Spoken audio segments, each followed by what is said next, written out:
अभी बीजेपी को समझना है कि इसको पार्टी तोड़ना अच्छा काम मत करो, पहले आपका पार्टी तोड़ जाएगा।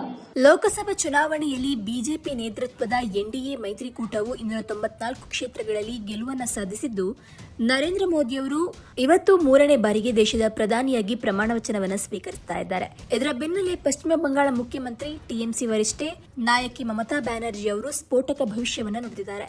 ಯಾವುದೇ ಸರ್ಕಾರವು 15 ದಿನಗಳಲ್ಲಿ ಬೇಕಾದರೂ ಪತನವಾಗಬಹುದು ಎಂಬುದಾಗಿ ಹೇಳಿರೋದು ತೀವ್ರ ಚರ್ಚೆಗೆ ಗ್ರಾಸವಾಗಿದೆ. ತೃಣಮೂಲ ಕಾಂಗ್ರೆಸ್ ಸಂಸದೀಯ ಪಕ್ಷದ ಸಭೆಯ ಬಳಿಕ ಮಮತಾ ಬ್ಯಾನರ್ಜಿ ಮಾತನಾಡಿದ್ರು.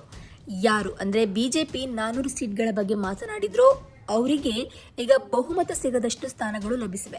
ಇಂಡಿಯಾ ಒಕ್ಕೂಟವು ಸರ್ಕಾರ ರಚನೆಗೆ ಹಕ್ಕನ್ನ ಮಂಡಿಸಿಲ್ಲ ಅಂತ ಮಾತ್ರಕ್ಕೆ ಏನು ಆಗೋದಿಲ್ಲ ಎಂಬುದಾಗಿ ಭಾವಿಸಿದಿರಿ. ಸಮಯ ಬದಲಾಗ್ತದೆ, ಮನಸ್ಥಿತಿಗಳು ಬದಲಾಗ್ತವೆ. ಇದರ ಮೇಲೆ ಇಂಡಿಯಾ ಒಕ್ಕೂಟವು ಹೆಚ್ಚು ಗಮನವನ್ನು ಹರಿಸುತ್ತದೆ ಅಂತ ಹೇಳಿದ್ರು. ಇನ್ನು ಕೇಂದ್ರದಲ್ಲಿ ಇಂಡಿಯಾ ಒಕ್ಕೂಟವೇ ಸರ್ಕಾರವನ್ನು ರಚಿಸಲಿದೆ ಎಂಬುದಾಗಿ ಮಮತಾ ಬ್ಯಾನರ್ಜಿ ವಿಶ್ವಾಸವನ್ನು ವ್ಯಕ್ತಪಡಿಸಿದ್ದಾರೆ. ಕೊನೆಗೆ ಒಂದಿನ ಇಂಡಿಯಾ ಒಕ್ಕೂಟವು ಸರ್ಕಾರವನ್ನು ರಚಿಸುತ್ತದೆ. ಕೆಲವು ದಿನಗಳವರೆಗೆ ಅವರು ಅಧಿಕಾರದಲ್ಲಿ ಇರಲಿ, ಆದರೆ ಒಂದು ನೆನಪಿರಲಿ, ಒಂದೇ ದಿನದಲ್ಲಿ ಬೇಕಾದರೂ ಸರ್ಕಾರ ಬೀಳಬಹುದು, ಏನ್ ಬೇಕಾದರೂ ಆಗಬಹುದು, ಯಾರಿಗ್ ಗೊತ್ತು.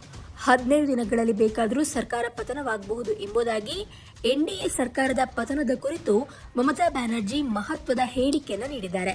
ಇನ್ನು ನರೇಂದ್ರ ಮೋದಿ ಅವರು ಇವತ್ತು ಪ್ರಮಾಣ ವಚನ ಸ್ವೀಕರಿಸ್ತಾ ಇದ್ದು, ಕಾರ್ಯಕ್ರಮದಲ್ಲಿ ಭಾಗವಹಿಸುತ್ತಿರಲು ಟಿಎಂಸಿ ನಿರ್ಧರಿಸಿದೆ.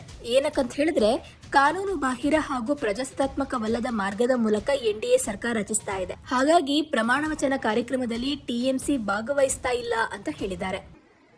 बीजेपी को समझना है कि इसको पार्टी तोड़ना अच्छा काम मत करो, पहले आपका पार्टी तोड़ जाएगा।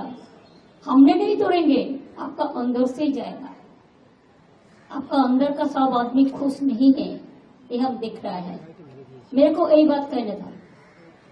मैंने आज मीटिंग हुआ, इसी के लिए मैं सोचा कि आप लोग को 2-4 बात कहे, इसी के लिए मैंने कहा।